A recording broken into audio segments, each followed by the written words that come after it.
Appeal বিভাগের আদেশে ডাকসু নির্বাচনের অনিশ্চয়তা কেটে যাওয়ায় ক্যাম্পাসে প্রাণ ফিরেছে। নির্বাচনের সার্বিক পরিস্থিতি নিয়ে চিফ রিটার্নিং অফিসারের সঙ্গে কথা বলেছে জাতীয়তাবাদী ছাত্রদল। এছাড়া শিক্ষার্থীকে ধর্ষণের হুমকিদাতা আলী হোসেনকে 6 মাসের জন্য বহিষ্কার করেছে বিশ্ববিদ্যালয় কর্তৃপক্ষ। আলিমুজ্জামান সাফওয়ানের রিপোর্ট, জানাচ্ছেন হাসান আল মাহমুদ। বুধবার দুপুর পর্যন্ত ডাকসু নির্বাচনের প্রচারণা ছিল ঢিলেঢালা। সকাল থেকেই শিক্ষার্থী ও প্রার্থীরা অপেক্ষা করছিলেন আদালতের আদেশের। আপিল বিভাগের আদেশের নির্বাচনের অনিশ্চয়তা কেটে যাওয়ায় ক্যাম্পাসে ফিরেছে উৎসবের আমেজ। যেদিন প্রথমবার শুনেছিলাম যে এটা স্থগিত হবে, তো আমাদের প্রতিক্রিয়াটা আসলে 10 মিনিটের মধ্যে দেখা গিয়েছে যে আমরা সকল শিক্ষার্থী এখানে ডাকসু চাচ্ছি।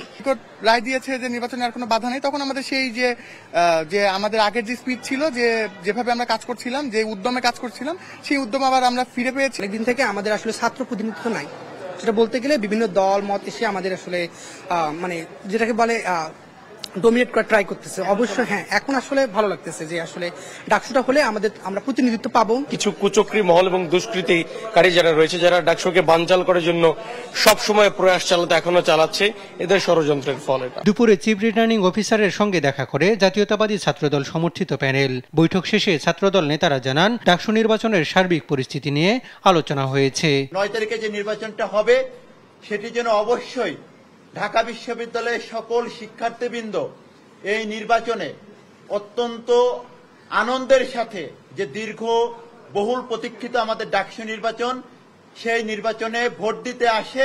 ঢাকা বিশ্ববিদ্যালয়ের শিক্ষার্থীদের অধিকার আদায়ের প্রধান যে প্ল্যাটফর্ম, সেই ডাকসু নির্বাচন যেন সুষ্ঠু এবং অংশগ্রহণমূলক হয়, সেই লক্ষ্যে আজকে আমরা এসেছিলাম। এর আগে সকালে শিক্ষার্থীকে ধর্ষণের হুমকিদাতা আলী হোসেনকে 6 মাসের জন্য বহিষ্কার করেছে বিশ্ববিদ্যালয় কর্তৃপক্ষ। সকালে ঢাকা বিশ্ববিদ্যালয়ের জনসংযোগ বিভাগের ভারপ্রাপ্ত পরিচালক রফিকুল ইসলাম স্বাক্ষরিত সংবাদ বিজ্ঞপ্তিতে এ তথ্য জানানো হয়। হাসান আল মাহমুদ, দেশ টিভি, ঢাকা।